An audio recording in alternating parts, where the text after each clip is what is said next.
There's a good amount of intrigue in the heart of this story, and the writer very evidently took great care to entice the audience and drop just enough clues throughout to provide us with an unexpected twist at the end. I don't know if you've heard of early ads when you've seen different advertisements on television like saying, oh, this movie has non-stop twists and twists that will never stop. And you know, all of the twists are going to happen in this movie and you are never going to see anything coming. No, this movie has twist after twist after twist. You know what I mean? But it turns out that's not a good thing. It's getting a little hot in here. Whew. Where's my hair and makeup? Ooh, sweaty, boy. Hey everybody, Alan Northern here, giving you filmmaking tips and tricks. And today we're going to take a look at the script pipeline feedback that I received. But if you wanted to see the feedback that I received from Mckee's Screenwriting Fellowship, please take a look at the video right here. If you wanted to take a look at the screenwriting feedback that I received from Slamdance, please take a look at the video right here. And if you wanted to see the screenwriting feedback that I received from Austin Film Festival, please take a look at the video right here. Now that we've got that out the way. When I submitted to Script Pipeline, I was really excited. It was actually one of the first screenwriting competitions that I submitted myself to. And I was super excited because they told me that they'd give me a nice amount of feedback, and I was really drawn to that. Actually, something very interesting happened when I submitted myself to the competition. Everything passed, the people who, won the competition or whatever, and I still haven't received any kind of, feedback or anything. So I actually had to call them, and I'm like, hey, yeah, this is my order number, my tracking number. I actually have not received any feedback. And they're like, oh, right, you haven't received the feedback. Okay, we're gonna have someone write up some feedback for you in the next couple of days. And I was like, but I thought you guys did it before when you were reading my screenplay. Interesting. Quick shout out, if you wondered why my shirt that I'm wearing today looks so awesome, it's because I got it from the man behind this channel, A-Dub Productions.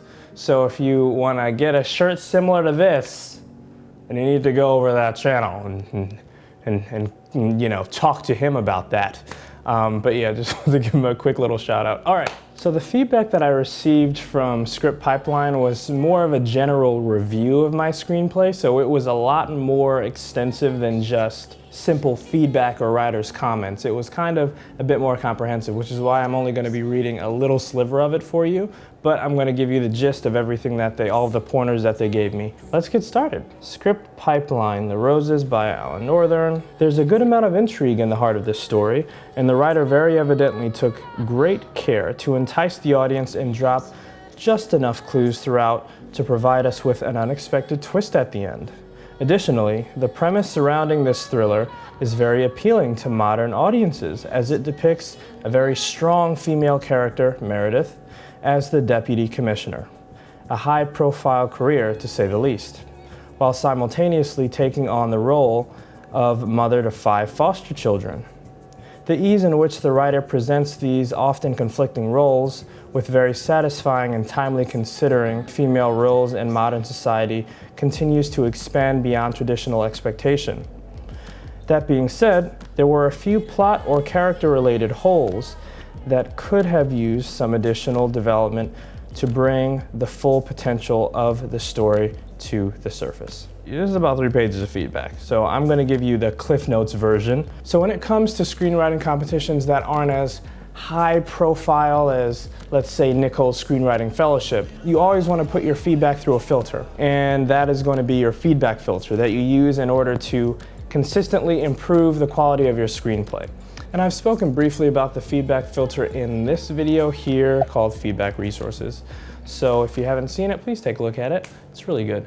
It helps you learn how you should take in the feedback. So once again, every single time you take in feedback, it is super important that you write down all of the good stuff on one side that you want to keep, because you want to make sure in all of your rewrites that come after, you keep the things that you love and also the things that the people reading your screenplay love, and also you write down the bad side, the stuff that you consider taking out and working out of your screenplay. So they told me that my screenplay was intriguing and enticing. Two very great elements to have in your screenplay. So whatever kept it intriguing and enticing, I'm going to keep it. And I'm going to try to keep all of those elements moving forward.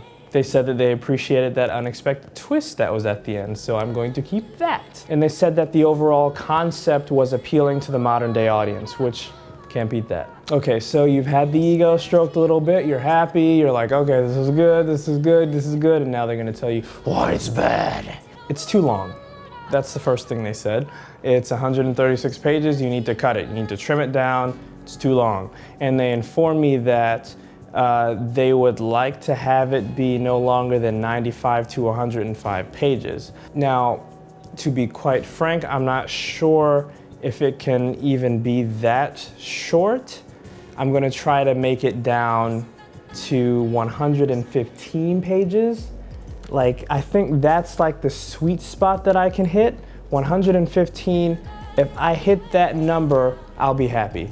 But 105 to 95 pages long, I don't know what they think this is about, a boy who rescued his dog or something. No. But I understand, make it shorter. I get the gist, make it shorter, make it shorter. I understand. This is not my 95-page screenplay. I have those in the pocket. I have many 95-page or less screenplays. The Brotherhood is one of them. The Roses, it's not a 95-page screenplay, sorry. And so anytime you have a length that is super long, like 140 pages or 130 pages or so, you kind of risk the pacing of the screenplay to drag.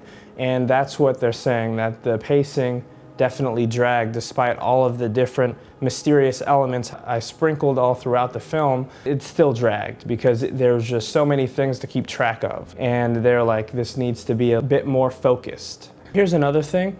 There are 5 foster kids in my film, and they're all under one household, and they're all different ethnicities pretty much, and they're all named last name Rose. And so what they told me is that you've got to have distinguishing features other than their ethnicities to get it in the person's head that this is a different person.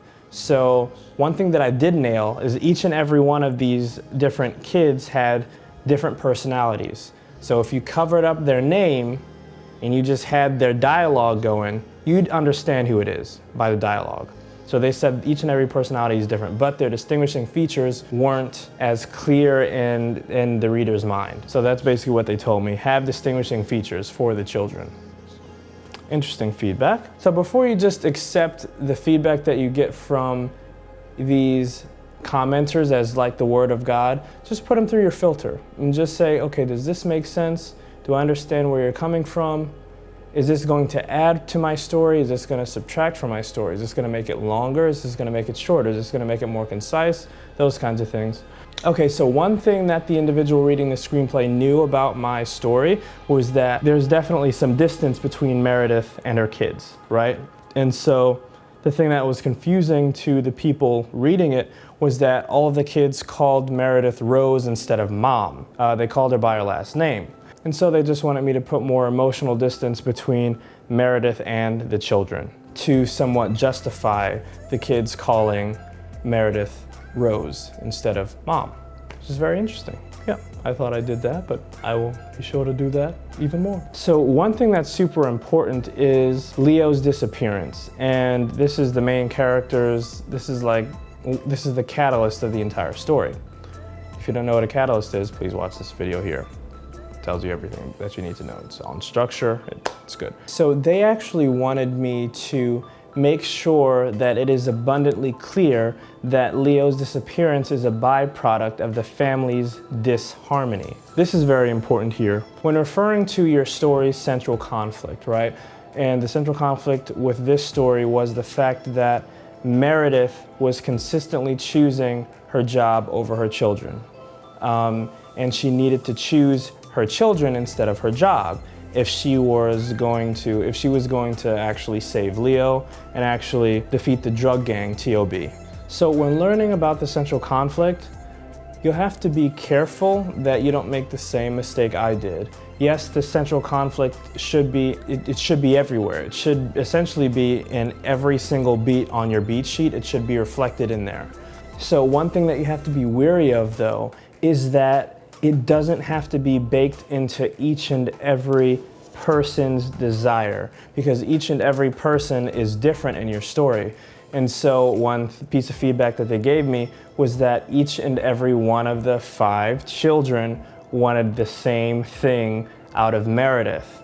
And they wanted Meredith to stop focusing so much on her job and focus more on them. And so the readers read that and said that is a good thing, go in there, but the readers reminded me that each and every one of the kids, each and every one of the 5 kids, should react to Meredith's neglect differently, and it should manifest itself differently because each and every one of the kids are so different that their anger or their frustration or their sadness isn't going to manifest itself in the same way. And also that their varied reactions to Meredith's neglect would also shine a light and would shine some more insight into their character. Let me read this part for you, actually. Also, it seemed apparent that all of the children seemed to have the same problem with Meredith, when they should have been a bit more individualized. While it is likely that the writer intended for each of them to experience her neglect, I really did.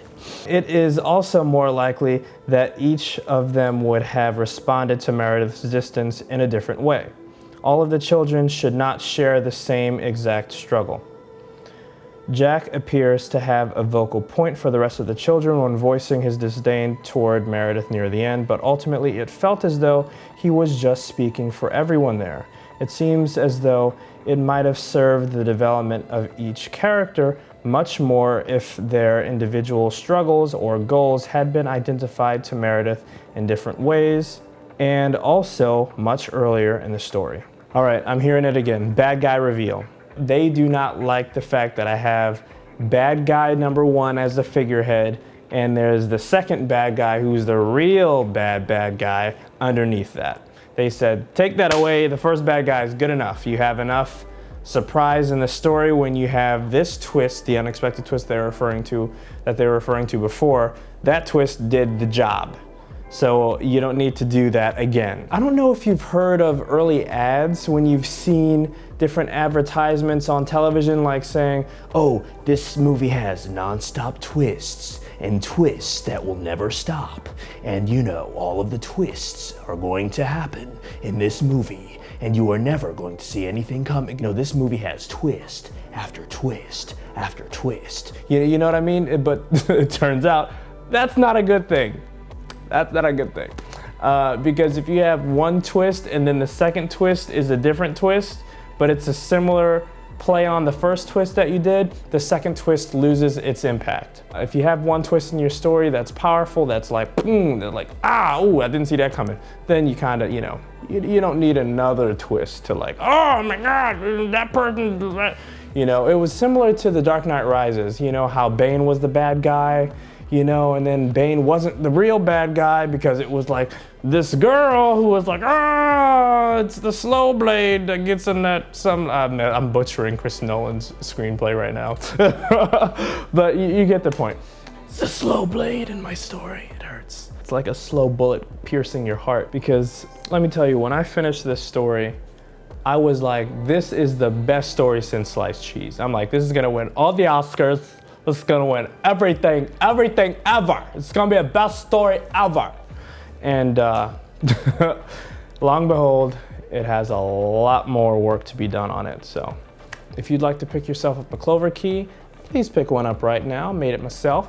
And also, if you'd like to watch The Brotherhood on Amazon Prime for free, please watch it now. And of course, please like and subscribe if you like what you've seen here, and I will talk to you next time. See ya.